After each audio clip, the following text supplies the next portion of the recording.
ശ്രീ രാജേന്ദ്രൻ പന്തളം, ഇങ്ങനെ ഒരു ചിറ്റമ്മ നയം ഒരു രാജ്യത്ത് നടപ്പാക്കുന്നു. അത് പല കാര്യങ്ങളിൽ നാം കണ്ടുകൊണ്ടിരിക്കുന്നതാണ്. അപ്പോൾ ബ്രിട്ടീഷുകാർ ഇന്ത്യയോട് സമീപിച്ച രീതിയിൽ ഉത്തരേന്ത്യൻ ലോബിയെ ചേർത്ത് പിടിച്ച്, അല്ലെങ്കിൽ ഹിന്ദി ഹൃദയഭൂമികളെ ചേർത്ത് പിടിച്ച് ഭാഷയുടെ കാര്യത്തിൽ, വിദ്യാഭ്യാസത്തിൻ്റെ കാര്യത്തിൽ, സാമ്പത്തികമായ വിഭജനങ്ങളുടെ ഡിസ്ട്രിബ്യൂഷൻ്റെ കാര്യത്തിൽ, അത് വിഭജിച്ച് നൽകുന്നതിൻ്റെ കാര്യത്തിൽ ഒക്കെ ഈ അനിശ്ചിതത്വം, ഈ അസന്തുലിതാവസ്ഥ, ഈ സമത്വരാഹിത്യം ഉണ്ട് കേന്ദ്ര സർക്കാരിന്. പ്രത്യേകിച്ച് മോദി അധികാരത്തിലെത്തിയതിനു ശേഷം ഈ 3 ടേമായും. അങ്ങനെയുള്ള ഒരു പശ്ചാത്തലത്തിൽ കൂടിയാണ് സീറ്റുകൾ കൂടി കുറയും എന്ന വലിയ ആശങ്ക ദക്ഷിണേന്ത്യക്ക് മുന്നിലേക്ക് എത്തുന്നത്. അത് വരുത്തുന്ന വലിയ അസമത്വമുണ്ട്.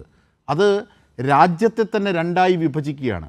വിഭജനത്തിലൂടെ അധികാരത്തിലെത്തിയ, അല്ലെങ്കിൽ ജനങ്ങളെ തമ്മിൽ വിഭജിച്ച് അധികാരത്തിലെത്തിയ ഇത്തരം വ്യാപാരികൾ, ഭരണകൂടം, കേന്ദ്ര സർക്കാർ, സംഘ് പരിവാർ ഇതാ പുതിയ മുഖവുമായി എത്തിയിരിക്കുകയാണ്. ഇങ്ങനെ ഒരു പശ്ചാത്തലത്തിലാണ് ദക്ഷിണേന്ത്യക്ക് ഒന്നിക്കേണ്ടി വരുന്നത്. അജിംഷാദ് പറഞ്ഞത് വളരെ ശരിയാണ്. കാരണം MP-മാർ കൂടുതലുള്ള സംസ്ഥാനങ്ങൾക്ക് കൂടുതൽ പ്രഹരശേഷി ഉണ്ടാവും. നമ്മളത് അനുഭവിച്ചതാണല്ലോ. അതായത് തെക്ക് വടക്ക് എന്നുള്ളൊരു ഡിവൈഡ് അല്ല ഞാൻ പറയുന്നത്. മുല്ലപ്പെരിയാറിന്റെ കാര്യത്തിൽ നമുക്ക് ഈ പറഞ്ഞതുപോലെ 20 MP-മാർ മാത്രമേ ഉണ്ടായിരുന്നുള്ളൂ. അതേസമയം തമിഴ്നാടിന് അതിനേക്കാളേറെ MP-മാരുണ്ടായിരുന്നു. അതുകൊണ്ട് രാഷ്ട്രീയ നേതൃത്വം അവരോടൊപ്പം നിന്നു. അതുപോലെ തന്നെ അവസാനമായിട്ട് മുല്ലപ്പെരിയാർ അണക്കെട്ടിന് ഒരു കുഴപ്പവുമില്ല എന്നുള്ള ഒരു വിധിയിലേക്ക്, ഒരു നിയോഗത്തിലേക്ക് നമ്മളെ കൊണ്ടെത്തിച്ചില്ലേ തമിഴ്നാട് തന്നെ.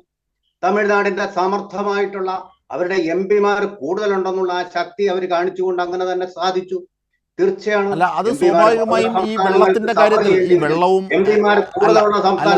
രാജേന്ദ്രൻ പന്തളം, നമ്മൾ ഒരു സങ്കുചിതമായ പ്രാദേശികവാദത്തിന്റെ ഭാഗമായല്ല പറയുന്നത്. ഇപ്പോൾ വെള്ളത്തിന്റെ കാര്യത്തിൽ വെള്ളവും അത്തരം കാര്യങ്ങളും ഭക്ഷണവും ഒന്നും ഒരു പൊതുമുതലാണല്ലോ. അപ്പോൾ അതിൽ ഉണ്ടാകുന്ന ചെറിയ കോൺഫ്ലിക്റ്റുകൾ അത് നമ്മൾ ഇതിലേക്ക് എത്തിക്കേണ്ട കാര്യമില്ല. അത് എത്തിക്കുന്നത് ശരിയല്ല. പക്ഷേ അതിനപ്പുറത്തേക്ക് സാമ്പത്തികമായ വിഭജനം, അധികാരം, നിയമനിർമ്മാണം, ഇതിലൊക്കെ ബാധിക്കുന്ന ചില വശങ്ങളുണ്ട്. രാജേന്ദ്രൻ പന്തളം, നിങ്ങൾ 5 പേരുണ്ട്, ഞാൻ ഒറ്റയ്ക്ക്, എനിക്ക് സമയം കുറച്ചേ കിട്ടുമെന്നും അറിയാം. പക്ഷെ ഞാൻ പറയാം, കുറച്ച് വാക്കുകൾ കൊണ്ട് തന്നെ അത് കണ്ടിക്കാം നിങ്ങൾ ഈ പറഞ്ഞ കാര്യങ്ങൾ. ഇപ്പോ ഈ വസീഫ് തന്നെ പറഞ്ഞു, ഇപ്പൊ ഡെലിമിറ്റേഷൻ പറഞ്ഞ് വളരെ ആവേശത്തോടു കൂടി പറഞ്ഞു, അതിന്റെ ആന്റി ക്ലൈമാക്സ് പോലെ അദ്ദേഹം പറഞ്ഞ് അവസാനിപ്പിച്ചതെന്താ, ഇത് നടത്തുമോന്ന് നമുക്കറിയില്ല. അപ്പൊ എന്താ, അറിയാൻ വയ്യാത്ത ഒരു കാര്യത്തിന് വേണ്ടി വെറുതെ അങ്ങനല്ലോ ഇത്രയും ചർച്ച പാർലമെന്റിൽ നടന്നൊരു സാധനം. പിന്നെ ഇവരെ സംബന്ധിച്ച് ഇങ്ങനെ ഒരു മുഖമുണ്ട്. അത് മാത്രമല്ല, ഇങ്ങനെ ഒരു പുനർനിർണയം വേണം, അത് ആവശ്യമാണ്, അങ്ങനെ ആവശ്യമാണ്. ശ്രീ വസീഫ്, അതെന്താണെന്നറിയോ, ഞാനിപ്പോ റിപ്പോർട്ടർ ചാനലിന്റെ ചർച്ച കഴിഞ്ഞ ഇറങ്ങിയത്. അവിടെ BJP-യുടെ പ്രതിനിധി, മാധ്യമ പ്രവർത്തകനല്ല, അദ്ദേഹം പറഞ്ഞത്,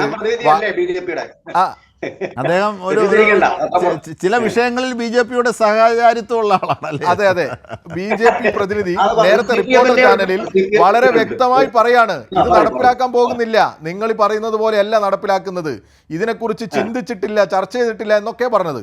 അതിന്റെ കൂടി ഒരു സാഹചര്യത്തിലാണ് ഞാൻ ഇത് പറഞ്ഞത്. അതെ, പക്ഷെ അത് ഒരുപാട് കേട്ടിട്ടുണ്ട്.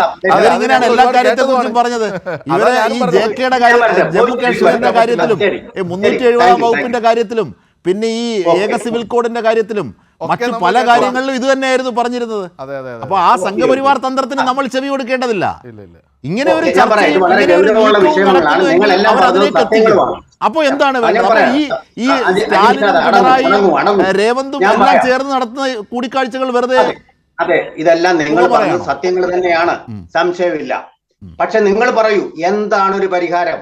ഒരു ജനാധിപത്യത്തിൽ ജനങ്ങളുടെ എണ്ണത്തിന്റെ അടിസ്ഥാനത്തിലല്ലേ മണ്ഡലങ്ങളും പ്രതിനിധികളും ഉണ്ടാവേണ്ടത്? പിന്നെ എന്താണ് പരിഹാരം? അങ്ങനെയാണെങ്കിൽ ഞാൻ അങ്ങോട്ടൊരു ചോദ്യം ചോദിക്കട്ടെ. രാജ്യത്തെ രക്ഷിക്കൂ, ജനസംഖ്യ കുറയ്ക്കൂ, അതാണ് പരിഷ്കൃത ഭാവം. നമ്മൾ 2, നമുക്ക് 2, നമ്മൾ 2, നമുക്കൊന്ന് എന്നൊക്കെ പറഞ്ഞ് ജനകീയ പിന്നെ ഫാമിലി പ്ലാനിങ്ങും ഈ ജനസംഖ്യാ നിയന്ത്രണവും ഒക്കെ നടത്തിയപ്പോൾ അതിനോട് സഹകരിച്ച ഞങ്ങൾ മണ്ടരോ ശ്രീ രാജേന്ദ്രൻ പന്തളം? നിർബന്ധിത വന്ധ്യംകരണവും നടത്തി. അത് സഞ്ജയ് ഗാന്ധിയുടെ കാലത്ത് ബക്കറ്റ് 50 രൂപ. അത് പോട്ടെ, അതിന് സിറിയക്ക് മറുപടി പറയും. ഞാൻ ചോദിക്കുന്നത് ഇതാണ്, ഒരു പരിഷ്കൃത ഭാവത്തിന്റെ ഭാഗമായി ജനസംഖ്യാ നിയന്ത്രണം രാജ്യത്തിന്റെ വിഭവത്തിന്റെ അടിസ്ഥാനത്തിൽ നാം ചെയ്തു. നമ്മൾ മണ്ടരാവുകയല്ലേ?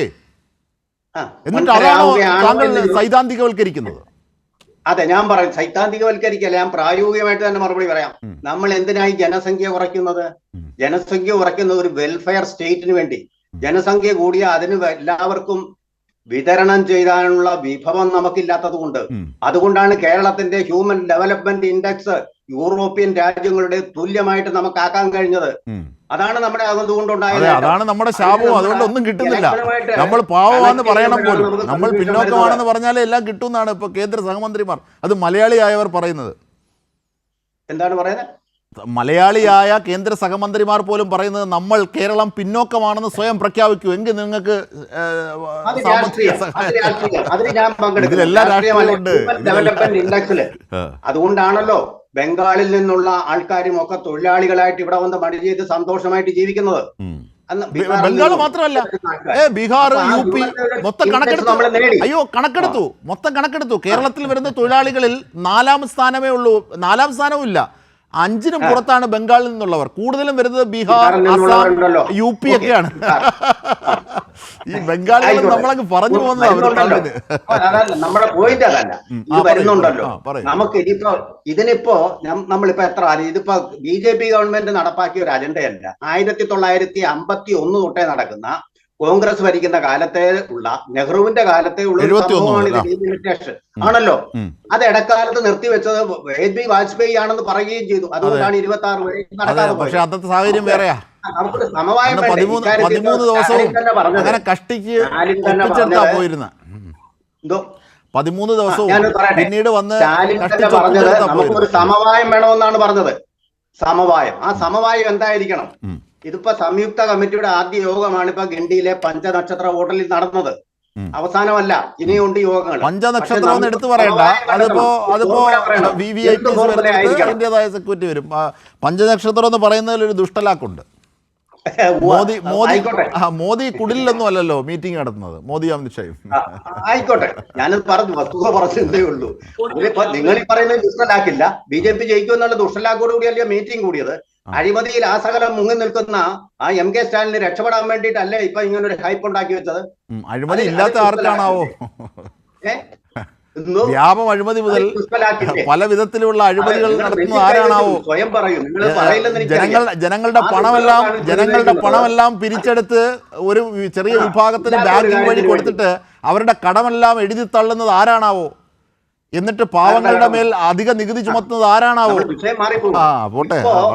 പെട്ടെന്നൊരു ബോധോദയ MK സ്റ്റാലിൻ. ഈ പ്രതിഭാസം എന്ന് പറഞ്ഞാൽ പെട്ടെന്നുണ്ടായതല്ലോ, നേരത്തെ തന്നെ അറിയാവുന്ന കാര്യമാണല്ലോ. ഇപ്പൊ പെട്ടെന്നൊരു പ്രതിഭാസമായിട്ട് ഒരു സബ്മിറ്റ് പോലെ, ഒരു G20 മീറ്റിംഗ് പോലെ കൗശലപൂർവ്വം അവിടെ